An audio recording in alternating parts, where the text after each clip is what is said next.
Hi everyone, welcome back to another episode of Gaming Basics. In today's tutorial video, I'm gonna show you how to join a group on Roblox. Watch the tutorial till the end and don't forget to subscribe to our channel by hitting that subscribe button. Press the notification bell so that you'll never miss another upcoming upload from us. Simply open up your Roblox application and make sure that you are logged in first. From the main homepage of Roblox, tap on the three dots at the bottom right.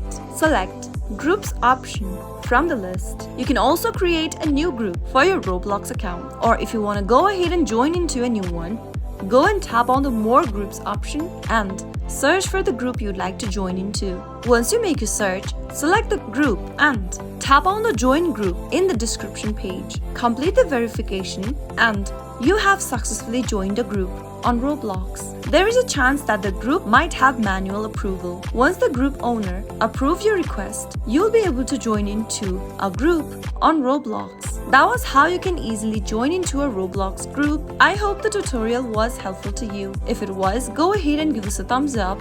I'll be back soon with more videos like this. Thank you for watching.